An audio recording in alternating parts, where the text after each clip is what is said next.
Pada kesempatan kali ini kita akan lanjutkan ya pembelajaran kemarin tentang pola bilangan. Jadi mungkin kalau misalnya pembelajaran hari pertama atau pertemuan pertama itu masih belum melekat ya karena baru sekilas ya. Jadi kita mau bahas secara langsung dengan materi tambahan untuk melengkapi materi yang Ibu berikan kemarin. Iya, Bu. Ya. Oke.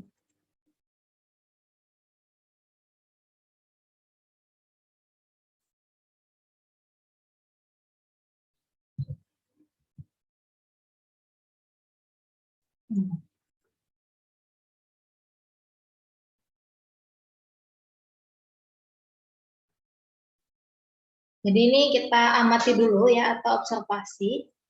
Jadi di sini cara mengobservasinya misalnya kita mengambil sebuah kalender yang ada di rumah, kemudian gunting kalender pada bulan Januari 2018 misalnya atau Januari 2021. Oh enggak, ini 2018. Oh ya, pas ya.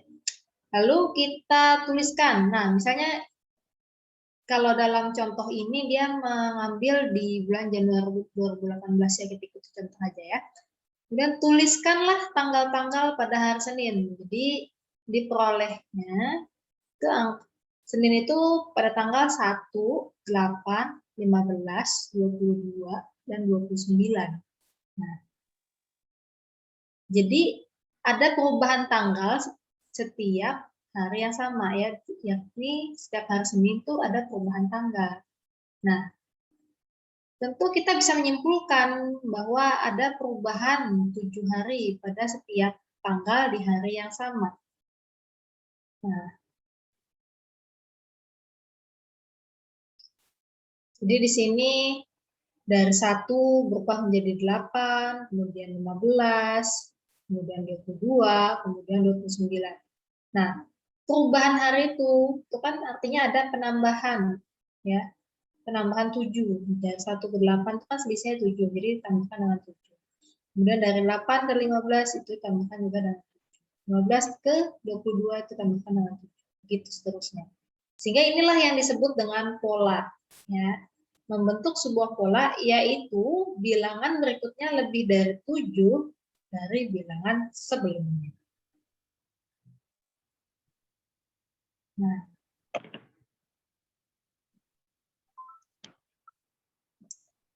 ini ya, di sini ditampilkan bulan Januari 2018. Kelihatan ya. Nah, kelihatan dari angka 1, 8, 15, 22, dan 29. Apabila dijumlahkan ya, tadi kan namanya pola ya, 1, 8, 15, 22, 29.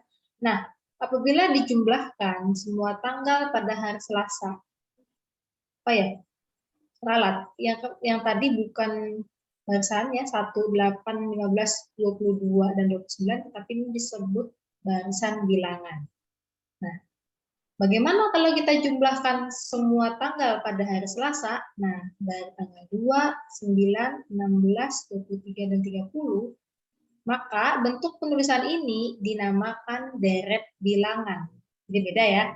Yang awalnya tadi tanda dipisahkan dengan tanda koma, ini dijumlahkan dengan tanda tambah. Nah, kalau yang awal tadi dipisahkan dengan tanda koma, itu disebutnya barisan bilangan. Tapi kalau dijumlahkan itu disebut dengan deret bilangan.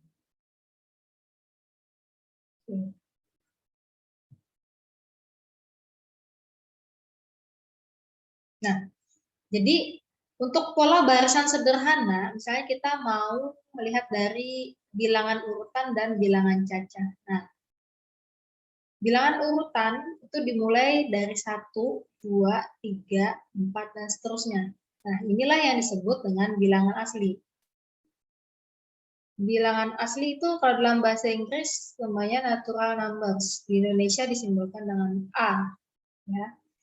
A digunakan sebagai lambang dari himpunan bilangan asli. Sehingga A sama dengan kurung kurawal 1, 2, 5, 3, 4, gaya penulisan. Sementara untuk negara-negara yang menggunakan bahasa Inggris sebagai bahasa pengantar, dia menggunakan lambang N untuk melambangkan himpunan bilangan asli. Karena yang dimaksud dengan the set of natural numbers, jadi dalam bahasa Inggris itu himpunan bilangan asli disebutkan dengan N. Ya. Sama, isi dalamnya sama. Di anggota-anggota himpunannya itu sama. Dimulai dari angka 1, 2, 3, dan seterusnya. Ini untuk himpunan bilangan asli. Kemudian selain itu ada juga bilangan cacah. Apa itu bilangan cacah? Dalam matematika, tidak punya berarti menunjuk pada himpunan atau kumpulan benda yang tidak memiliki anggota. Nah, himpunan yang tidak memiliki anggota untuk selanjutnya disebut dengan himpunan kosong. Dan banyaknya anggota himpunan kosong itu adalah 0 dan ditulis dengan lambang 0. Nah, selanjutnya, keberadaan objek dalam suatu kumpulan benda hanya mungkin ada ya jika kumpulan itu ada isinya atau tidak ada. Jika kumpulan itu tidak ada isinya, misalkan bilangan 1, 2, 3, dan 4, dan seterusnya, menyatakan banyaknya anggota untuk kumpulan yang ada isinya dan 0 untuk kumpulan yang ada isinya. Jadi, himpunan yang tidak ada isinya dan ada isinya itu digabung jadi satu. Maka terbentuklah himpunan bilangan cacah yang disimbolkan dengan C. Sementara untuk negara-negara yang menggunakan bahasa Inggris sebagai bahasa pengantarnya, C itu adalah C atau W ya. Simbolnya itu digunakan sebagai lambang untuk himpunan bilangan cacah yang dikenal dengan istilah cardinal numbers atau whole numbers. Di dalam bahasa Inggris, himpunan bilangan cacah dilambangkan dengan C yang anggota himpunannya dari 0, 1, 2, 3, 4, dan seterusnya. Atau juga W, karena anggota himpunannya 0, 1, 2, 3, 4, dan seterusnya. Begitu. Selanjutnya, untuk pola bilangan sederhana yang lain. Nah, di video kemarin itu sedikit membahas tentang atau istilahnya sudah mengenalkan ya tentang pola dan barisan bilangan. Jadi, barisan bilangan itu berhubungan erat dengan bilangan urutan, bilangan asli tadi, dan bilangan cacah. Nah, sebagai bilangan urutan,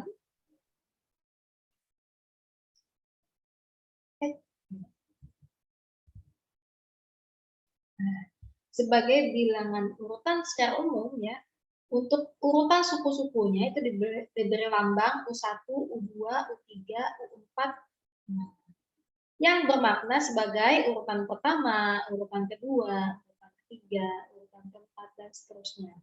Nah, selanjutnya, untuk setiap bilangan yang di urutan tadi ditulis berjajar sebagai pemisah antara dua suku. Pemisah di antara dua suku yang berurutan, digunakanlah tanda koma. Nah, contoh masalah atau contoh kasus, misalkan disediakan pola susunan huruf-huruf L seperti gambar berikut. Nah, pertanyaannya, berdasarkan pola huruf L, berapa petak persegi satuan yang diperlukan untuk membentuk huruf L yang ke-100? Berarti kita mau mencari U yang ke-100. U1 itu ada 4 satuan, U2 itu ada berapa satuan nih? Ada 6, U3 itu ada 8, U4 itu ada 10.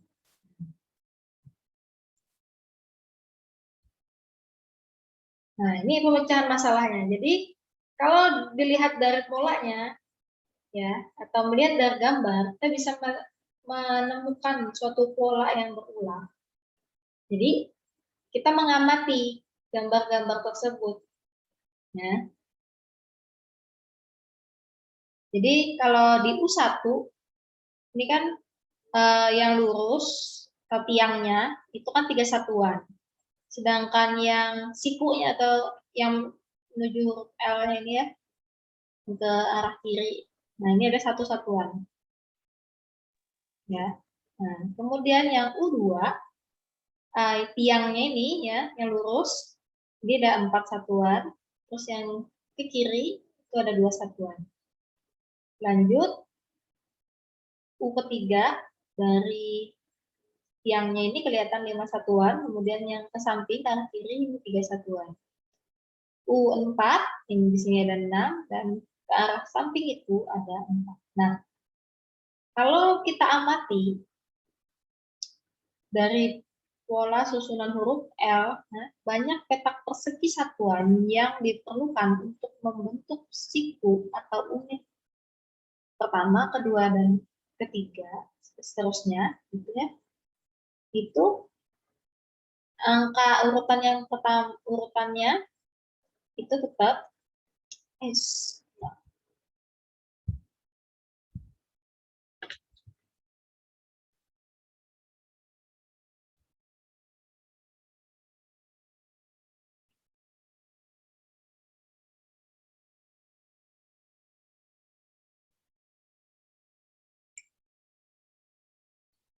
Ketika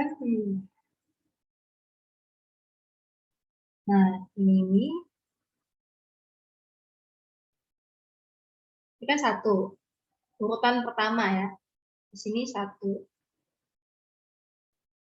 di sini berubah 3 ya, ditambahkan dengan 3, kemudian di sini 2 ditambahkan, ini 2 tetap di sini, ditambahkan dengan 4.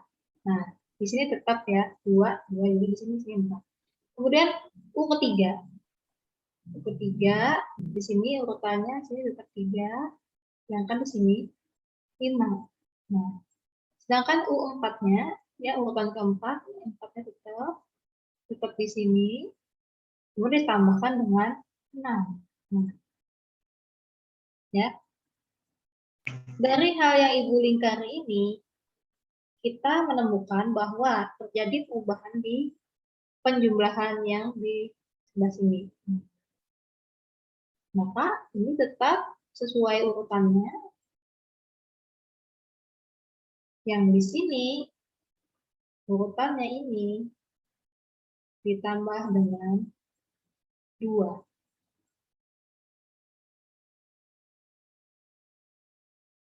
Bisa gitu, coba ya. Misal kita mau melihat, nih, hapus dulu ya. Setelah kita mau mencari nilai U yang kelima.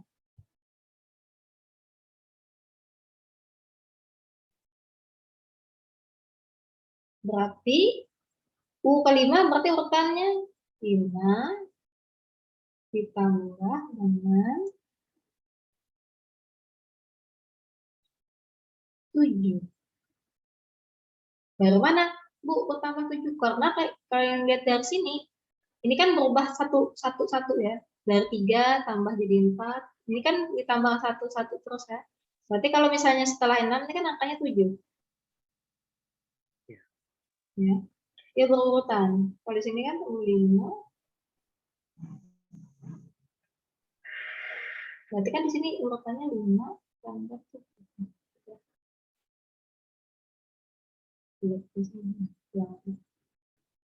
Ya, berarti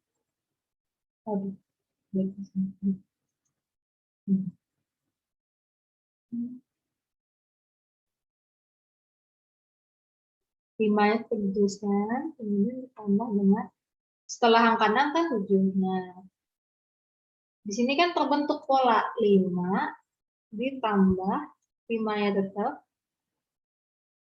tambahkan dengan 2. Ya.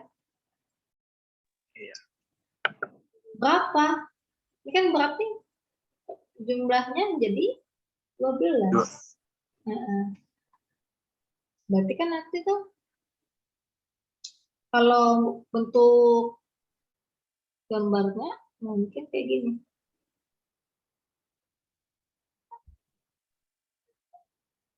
Anggap aja lurus ya. Susah gambar di komputer nih.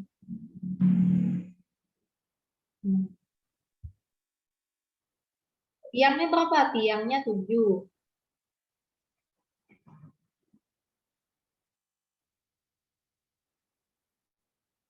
2, 3, 4, 5, 6, 7. Nah, sikunya berapa? 5. 5. Ya.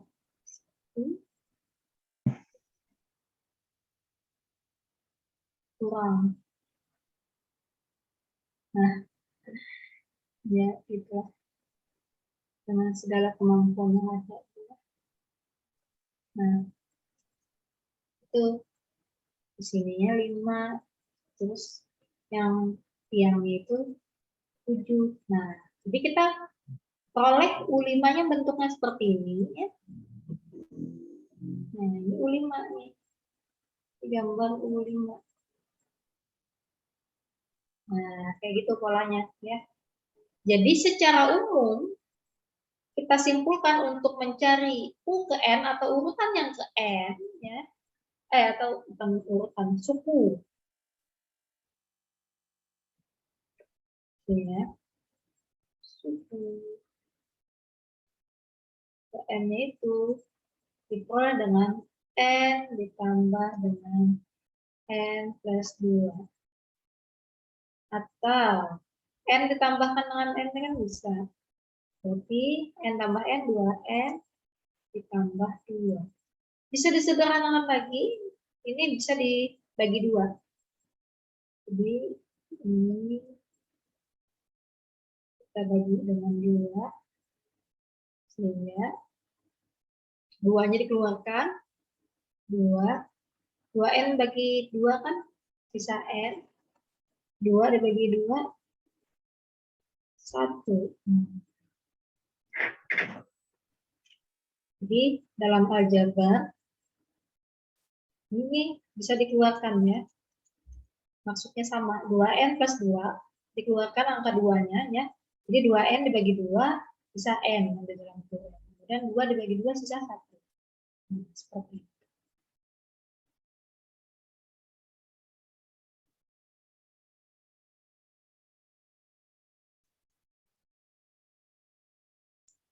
Oke, cukup jelas? Asal muasalnya deh. Cukup, Bu. Jelas, Bu. Iya, jelas. Oke, lanjut ke next.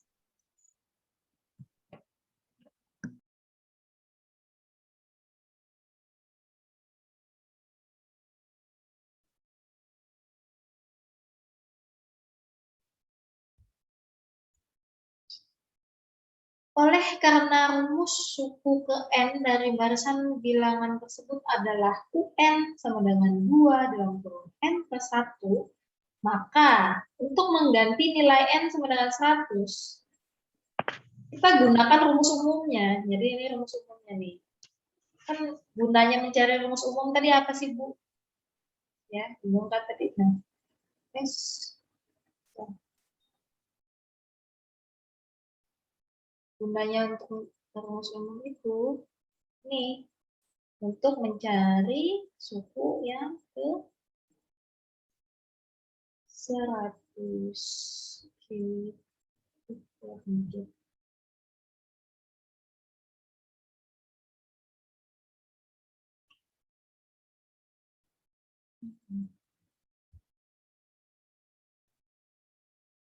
Iya. Nah, maka karena N-nya adalah 100, maka kita mencari U 100 sama dengan masukkan ke rumus ini. N-nya digantikan dengan 100 kan. Kemudian ini gantikan dengan 100 ini. 100 tambah 1. Nah, setelah itu tinggal dikalikan ke dalam. Sebelum dikalikan atau selesaikan dulu nih yang di dalam kurung. 100 tambah 1 kan 101. Kalikan dengan 2, 202. Nah, dengan demikian, banyaknya petak persegi satuan yang diperlukan untuk membentuk huruf L yang ke 100 adalah 202.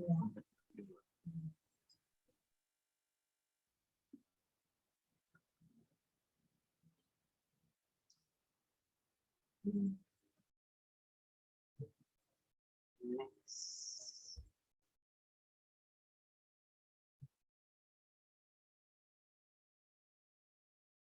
Nah, jadi dari pola tadi kita bisa menentukan rumus suku ke N barisan bilangan. Ya. Jadi dengan tuntunan pola. Jadi dengan tuntunan pola itu hal yang penting yang harus kita ketahui dulu. Ya. Setiap barisan bilangan akan tertentu secara tunggal jika 4 suku pertamanya diketahui. 4 suku pertamanya diketahui. Berarti maksudnya di situ ya, 4 suku pertamanya kita harus tahu U1, U2, U3, dan U4. Ya. Atau rumus suku ke N atau UN itu dari suatu barisan bilangan akan tertentu secara tunggal jika 4 suku pertama dari barisan bilangan tersebut diketahui. Nah, itu maksudnya. Jadi U1, U2, U3, dan U4 itu harus diketahui supaya mudah untuk mencari rumus suku N seperti tadi kan. Jadi bisa diteliti apa aja perubahannya. Nah, dari perubahannya itu bisa kita simpulkan rumus untuk mencari ibaratnya rumus umumnya lah. Nah, jadi nanti tinggal ganti aja kita mau mencari suku yang keberapa, tinggal masukkan ke rumus umum yang sudah diketahui.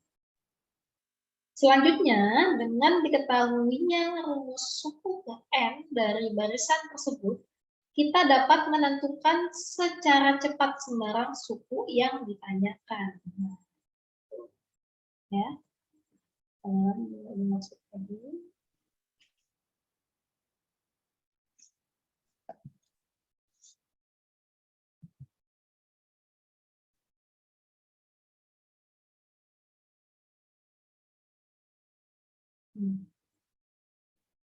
Atau kalau mau menggunakan cara intuitif atau kata hati. Nah, artinya bagaimana? Artinya, kita menebak rumus suku ke N itu sesuai dengan apa yang kita angankan. Atau setelah kita coba, oh ternyata benar ya, rumus yang kita coba-coba tuh ternyata benar. Tetapi sebaliknya, jika setelah dicoba ternyata salah, maka rumus atau rumus yang kita pikirkan itu adalah salah.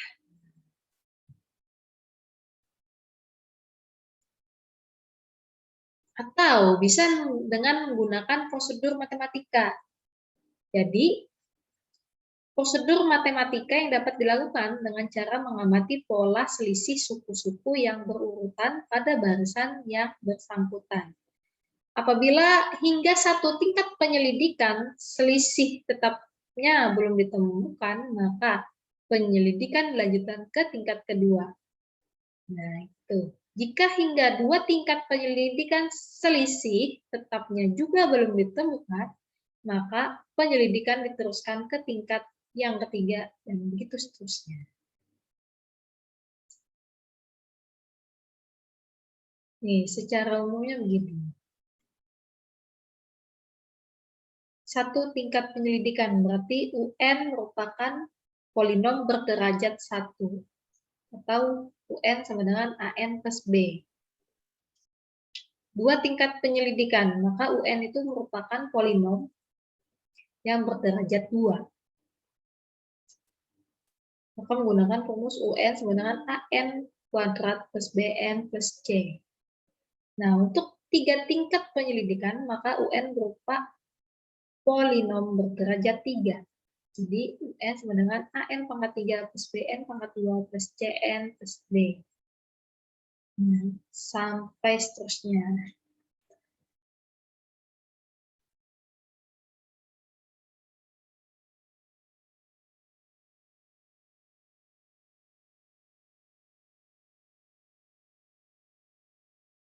Ini bentuk umum suku ke N, barisan bilangan berderajat 2. suku ke N. UN sama dengan AN kuadrat plus BN plus C. Maka suku pertamanya adalah U1 sama dengan A plus B plus C. Selisih atau beda awal tingkat 1 adalah B1 sama dengan 3A plus B. Atau selisih beda awal tingkat 2, B1 aksen dengan. Oh, ini tidak berkaitan dengan video sebelumnya ya. Sudah terlalu jauh ini pembahasannya. Itu tidak lanjutan ini. Nah, ini aja ya. Ini yang masih berhubungan dengan penjelasan awal tadi. Perlu Fatir pahami dulu. Tentukan suku ke 100 dari suatu bilangan yang rumus umumnya adalah UN sama dengan N dalam kurung N plus 3. Nah, kalau sudah ditentukan seperti ini, tinggal digantikan N-nya sesuai dengan suku itu berapa. Nah, tadi kan diminta suku 100. Maka N yang di sini, coba ini.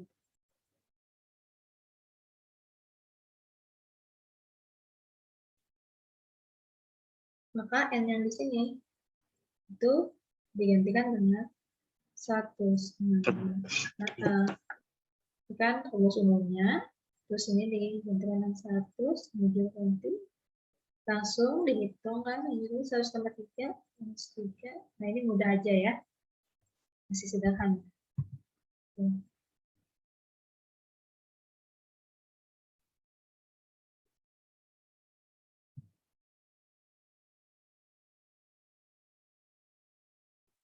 Nah, yang kemarin kan ada Ibu jelaskan tentang pola-pola bilangan genap, bilangan ganjil, kemudian pola genap, pola ganjil, kemudian ada pola persegi kayak gitu.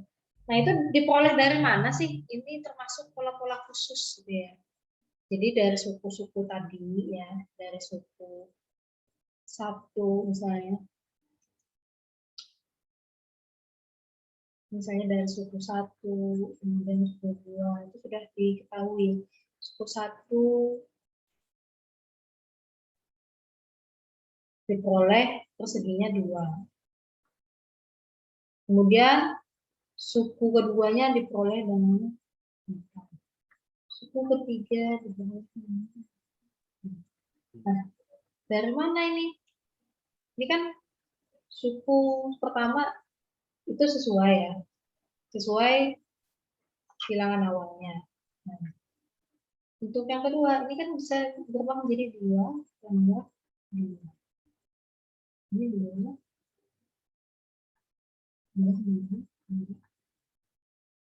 Oh, ini kalau dalam perkalian berarti 2 kali 2. Kalau ini 2 kali 3. Suku keempat. Dilihat lagi, oh 8 suku keempat. 2 tambah 2.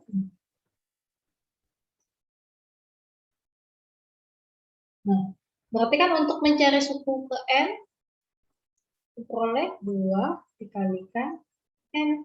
Karena yang ini berubah berdasarkan ini. Nah, ya enggak? Sedangkan ini tetap 2-nya. Iya. Ya, makanya disimpulkan rumus umumnya UN sama dengan 2 kali N. Gitu. Sedangkan untuk pola ganjil, nah, sama saja penjelasannya seperti yang kemarin. Kalau misalnya dari penjelasan yang kemarin masih bingung ya, jadi ini untuk memperjelas aja. Nah, kok bisa pola ganjil tuh bentuknya seperti ini? Kayak kemarin tuh belum jelas Bu. Nah, ini asal muasalnya. Jadi dari suku 1, 2 dan seterusnya sampai ke N itu diperoleh pola yang seperti ini. 2 kalikan 1 dikurang 1, betul. Maksudnya 2 dikalikan 2 dikurang 1. Jadi sama aja kayak pola pada bilangan genap dikurangi 1. Itu udah menjadi pola ganjil. Gitu. Kan kalau pola genap kan UN-nya sama dengan 2 dikali N. Tapi kalau untuk pola ganjil, UN sama dengan 2 dikali N dikurang 1. Nah, itu aja bedanya.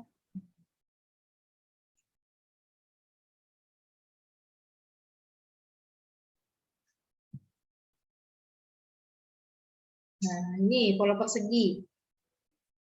Ya. Kalau kemarin kan contohnya berupa gambar. Ya.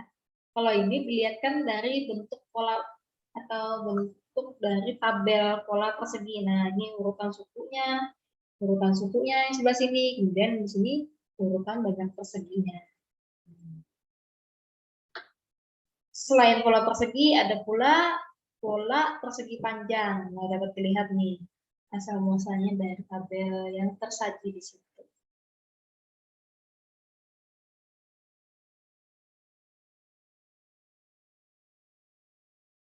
Jadi untuk pola persegi panjang itu bentuk umumnya UN sama dengan N dikali dalam kurung N plus 1.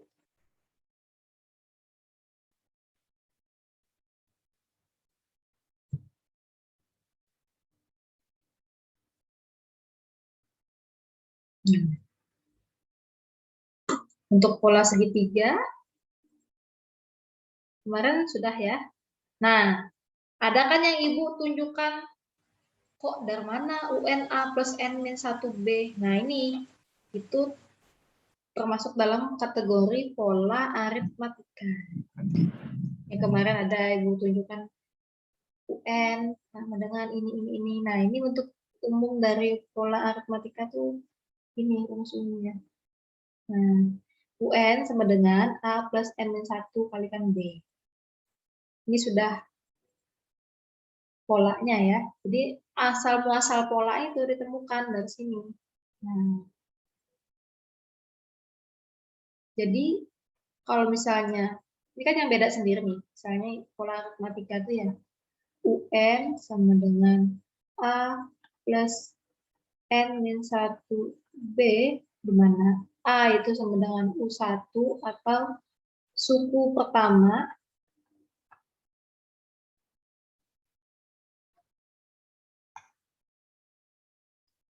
N itu maksudnya urutan keberapa,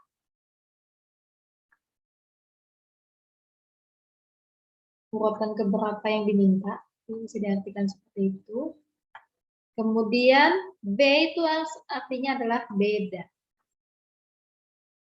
Nah, sedangkan UN itu untuk mencari UN apa?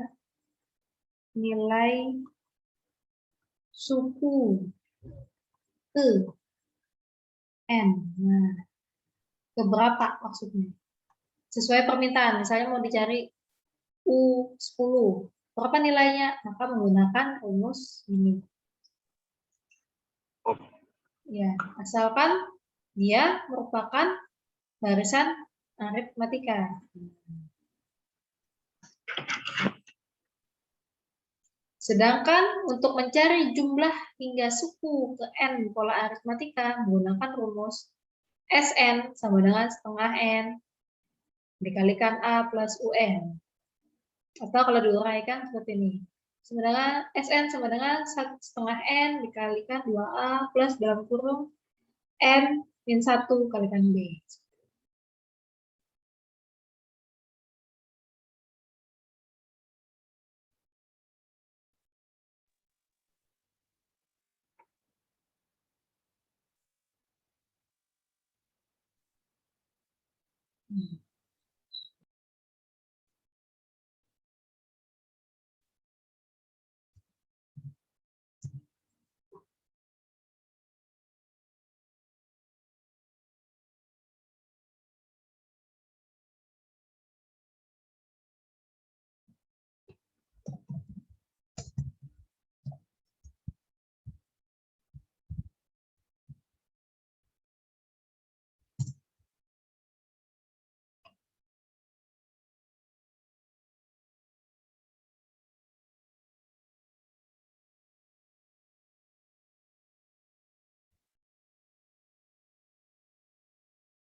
Nah, coba kita langsung ya ke soal latihan gitu ya.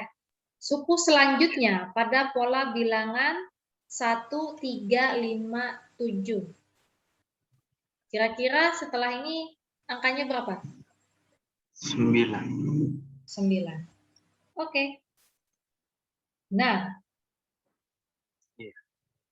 lanjut ya. Nomor 2. Suku selanjutnya pada pola bilangan 4, 7, 11, dan 14.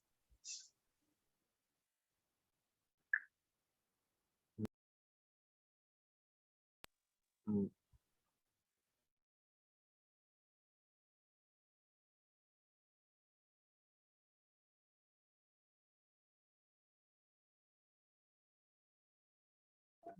Tujuh belas, Bu.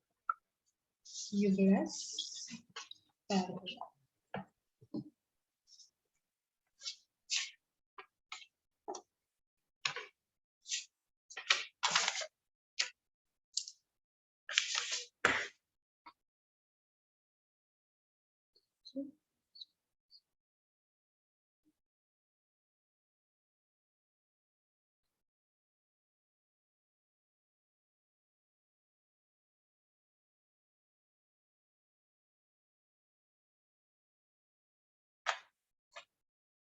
Berapa? 17. 17. Oke, kita cek. Oke. Berarti di sini selisih 3. Selisih 3. Sini 4 ke 7 itu ditambah 3. 7 ke 11 itu ditambah berapa? 4 ya? Iya. 7.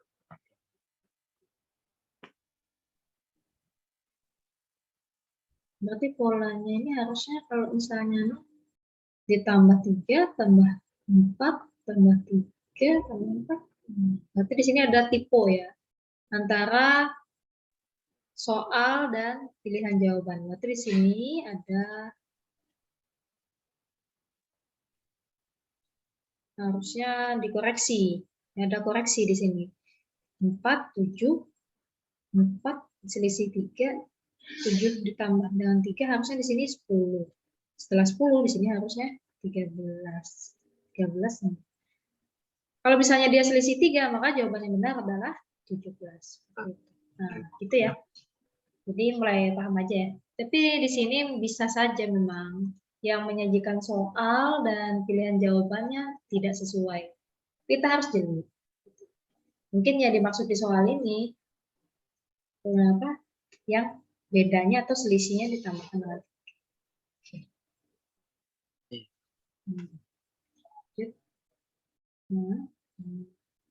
Nah, soal ini nomor 3 kayaknya polanya lebih masuk ke yang ini ya. 3, kemudian 8, 13, 18. Setelah itu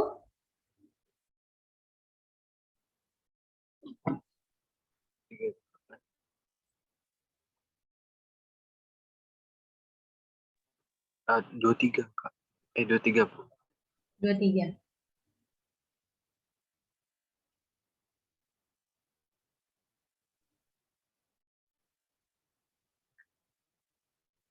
Oke.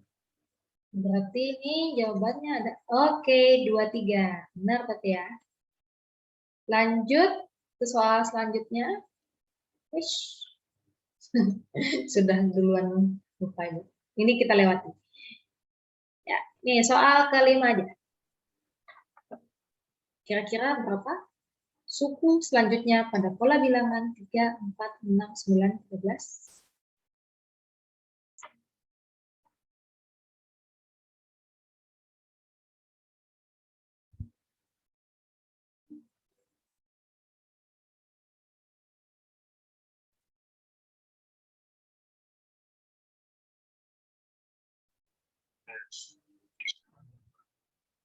Dilihat selisihnya.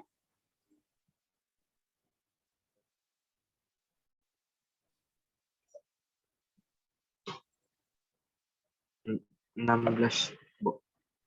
Oke, 16 ya di sini. Kita cek. Di sini selisihnya 1, sini selisihnya 2, sini selisihnya 3, ini selisihnya 4, ini selisihnya. Dia di sini nambah 1 plus 6.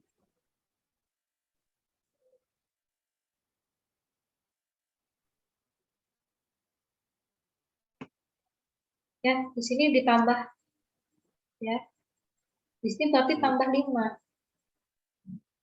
Ini bukan 16, tapi 18. Kita cek. Tuh. Gitu ya. Jadi nggak mesti ditambah 1. Nggak mesti ditambahkan dengan jumlah yang sama. Dilihat polanya. Ulang ya, kita ulang coba. Nah, dari 3 ke 4 itu dia kan dijumlahkan berapa tuh? 1. 1 ya. Ini kan tambah 1. Terus ini dari 4 ke 6 berarti ditambah 2, ya kan? 6 ke 9 ditambah 3. 3. Dari 9 ke 4 ke 13 4. 4. Nah, berarti ini tambahkan dengan 5. Ya, dia berurutan soalnya. Nah, 13 tambah 5 8. Ya, seperti itu. Oke, bisa dipahami?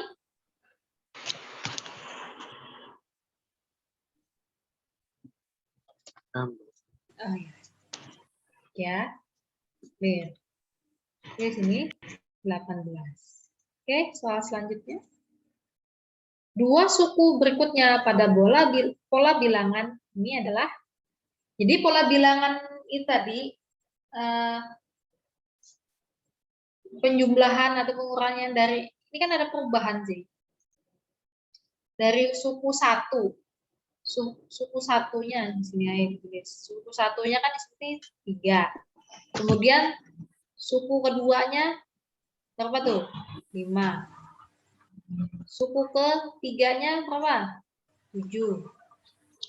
Suku keempat 9. Nah, kita cari bedanya.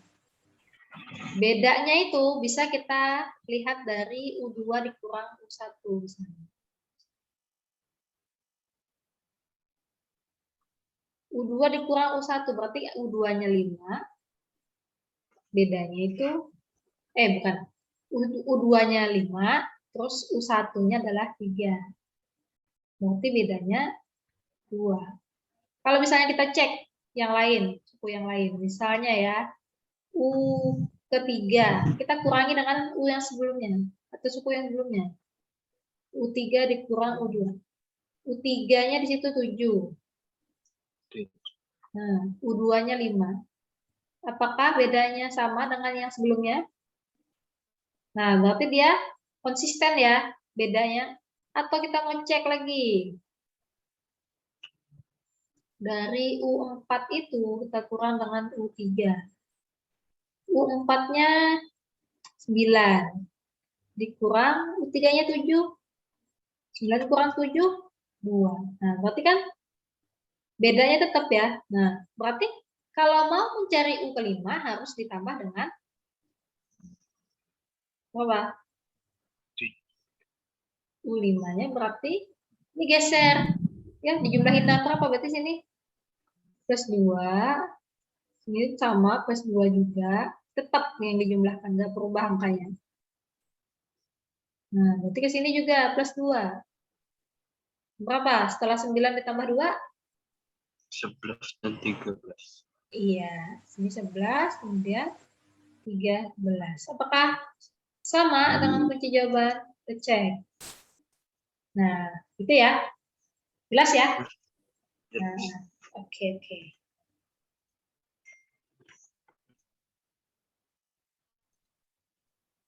Lanjut ke soal nomor 3. Nah, dua suku berikutnya pada pola bilangan 2, 5, 8, 11. Kita cek.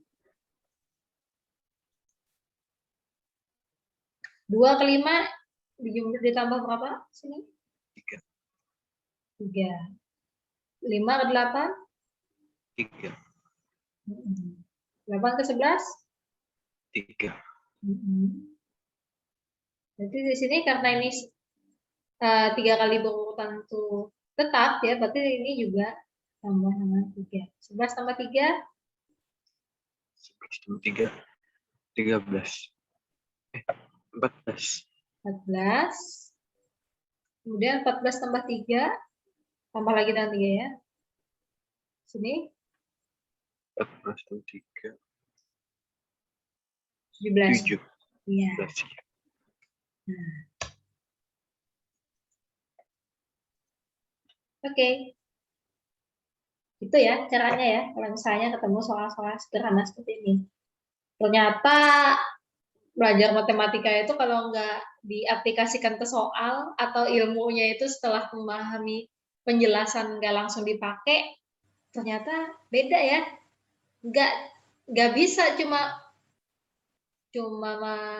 apa istilahnya tuh menonton atau menyimak tapi nggak dicoba gitu. Ilmu itu nggak nempel, harus dipakai gitu. Dipakai di mana kalau pelajaran matematika? Ngerjakan soal. Kalian bisa maksudnya Fatir disebut menguasai materi matematika kalau bisa mengerjakan soal-soal yang diberikan. Seperti itu kan menguji pemahaman kita terhadap materi atau pelajaran yang diberikan. Next, kita lihat lagi. Nah, ini.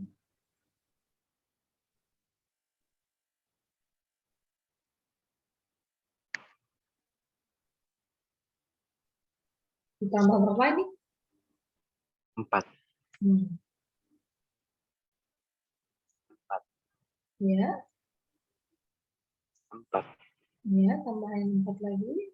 Berarti 13 tambah 4. 17. Tambahin 4 lagi. 21. Yes.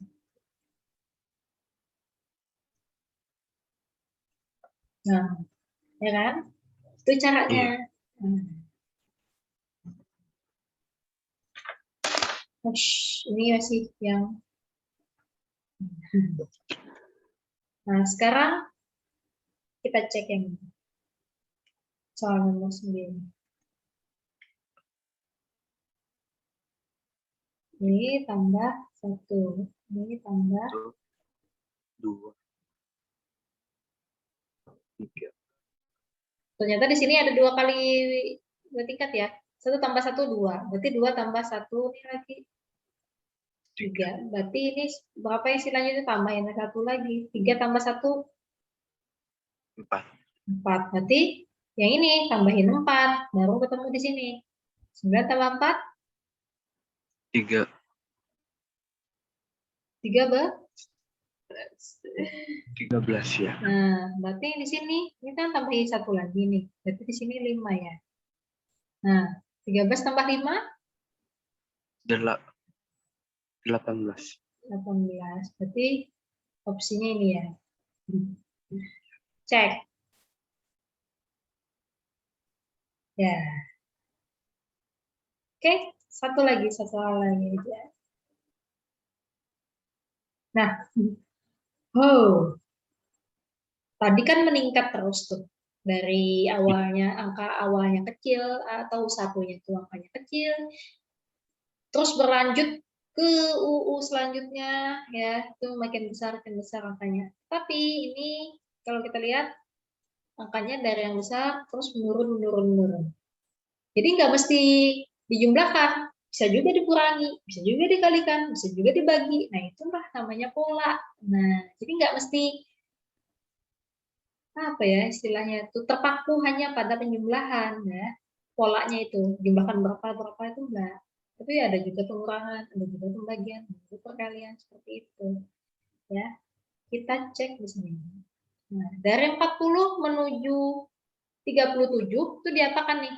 kok bisa berubah angkanya jadi dari 40 menjadi 37?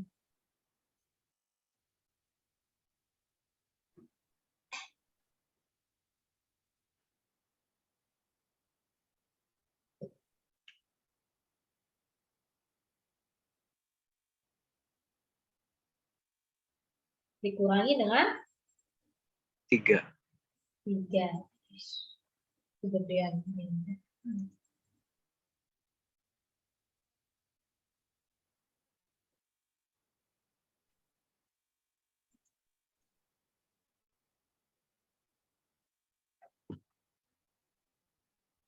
Yang ini min 3 juga, ini min 3. Tiga. Ini juga min 3, berarti lanjutannya juga sama, min 3. 28 dikurangi 3 hasilnya 26. 26. No, tapi 25. 28 oh iya 25. 25. Terus kurangi lagi dengan 3. Kurang 22. 22. Ini. Kita cek. Ya. Oke. Kiranya latihan soalnya sampai di sini dulu ya. Nanti kita tambahkan lagi untuk pertemuan berikutnya. Kira-kira bisa dipahami ya dari apa yang Ibu sampaikan hari ini? Ya. Ada pertanyaan? Iya. Nggak ada. Nggak ada. Oke, bercukupan dulu ya. Wabillahi taufiq wal hidayah. Assalamualaikum warahmatullahi wabarakatuh. Waalaikumsalam warahmatullahi wabarakatuh. Terima kasih, Bu. Iya, sama.